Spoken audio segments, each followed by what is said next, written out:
Hey, P Scholars. So, today and Friday, our combined day lesson is about the antebellum reform movements. This is a major movement during the 1830s and 40s to kind of remake American society. And two things you see before you to keep in mind. They call this the antebellum period because ante means before and bellum means war. So, in Latin, it literally means before the war. So these are all items happening before the Civil War. And obviously, the term reform means to make changes to improve something, right? So think about this. Move myself out of the way here. What do you think are the top three problems today? And how would you try to reform them? I mean, the major issues that we've been dealing with over the past year. Is it immigration reform? Is this something that have to do with the economy? The pandemic itself, racial injustice, right? So, and how would you try to reform them? Where do you start at, right? You have no other models to go on. This is true of the 19th century. Their biggest focus, social and economic change, right? And if I move out of the way again, you notice we've talked about the market revolution and all the changes that was bringing to manufacturing and even jobs, or the role of women now that people like Lowell wanted to hire them in their factory. All the new technology, right? Steamboats, locomotives, canal systems, they're all changing the face of America. The rise in immigration, particularly during the 30s and 40s, we have a massive influx of Irish immigrants because of the potato famine in Ireland, and German immigrants. They are the two largest immigrant groups flooding the United States. The role of factory work and industrialization, right? How is that changing your life now, right? You're no longer at home with your family. The rise of cities, the beginnings of major metropolis areas outside of Philly and Boston, right? Or Charleston. People are becoming more involved in the political scene and getting involved in politics because of the changes that were brought about by Andrew Jackson and the Democratic Party.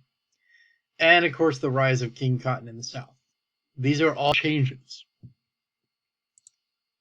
So our focus in this particular lesson, again, move out of is looking at the problems that the 19th century was facing as a result of those changes. One growing big issue, obviously, right, is slavery. And the abolitionist movement becomes one of the major reform movements of this time period. But another becomes something you might not think about. The lack of education in the United States. And how do we prepare individuals? How do we make them good civic stewards of their communities, right? So,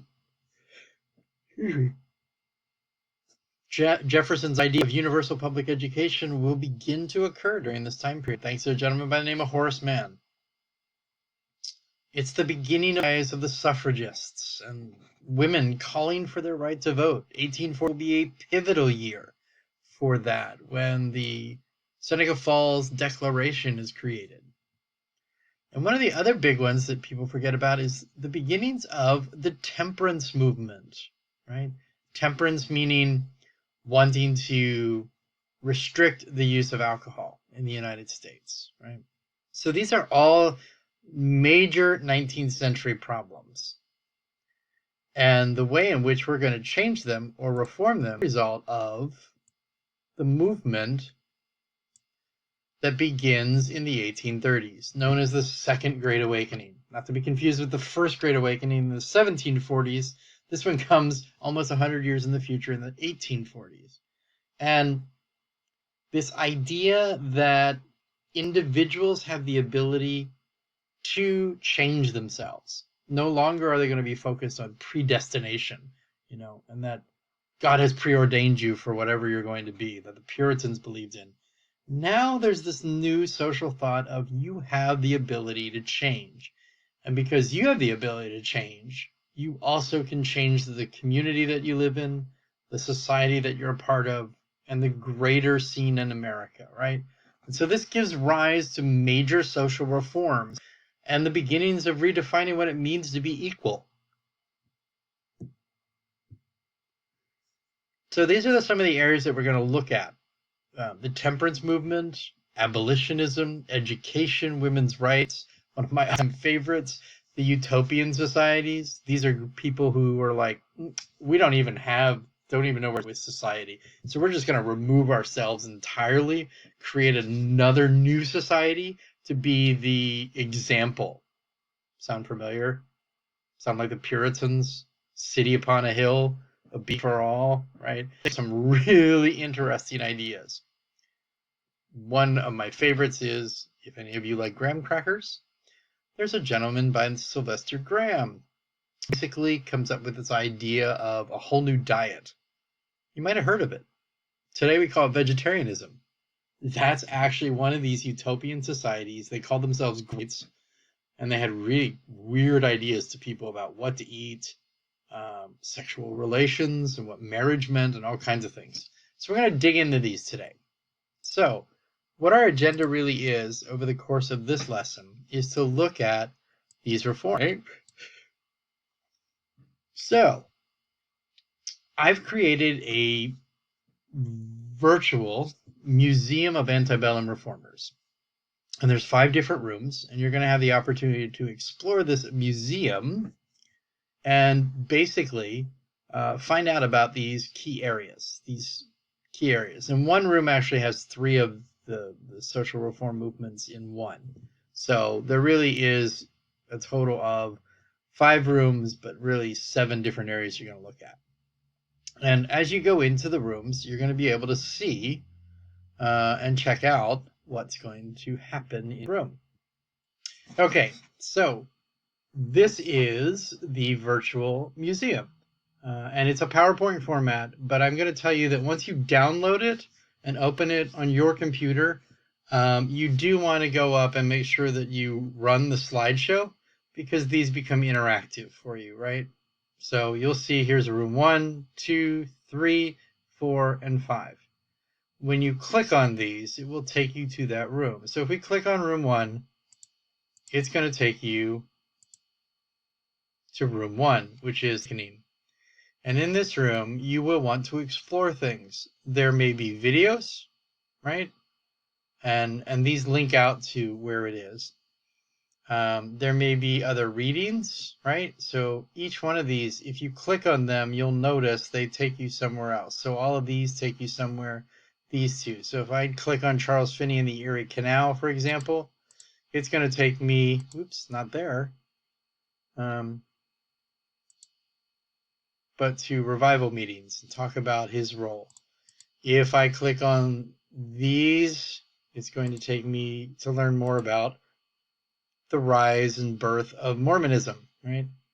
So as you go into each room, the key is make sure you explore all of these that are links, right? And if I move here a second, you'll see that no matter where you are, you will always be able to return back to here. And then when you go into another room, say for example, you decide to go into room 2 first, here's the utopian societies, lots of things to explore. If you click on one of these, for example, I'd click on utopian communities, and it'll take me here, right? Here's 2 different videos you can take a look at. But down here, it'll take you back just to the room, right? So it'll take you back to here, right? And then you can try another thing, which will take you to another room. Right? And then you can go back to the main room by clicking return to room. Only when you're in the main room can you then return back to the main museum page here. Okay? Hope that makes sense. There is a graphic organizer for you to take notes on. Let me bring that up a second and show you what that looks like. Okay, so here is the Antebellum Social Reform Organizer. This is going to be your note-taking sheet. There is nothing you're handing into me. This is for your benefit, right? You'll see that each category is listed here, and it gives you a place to put overview notes, what were their basic goals in that particular movement, Then key events or accomplishments, if you want to make them just bullet points. And then finally, who are the key people or key organizations that are associated with that? And it's the same thing you'll notice every single one of these. So there's a place for you to take notes using the graphic organizer as you go. And again, this is not going to be turned into me. This will be something you're going to use for the discussion page post and one other activity. So have fun exploring the virtual social reform movement museum. Good luck.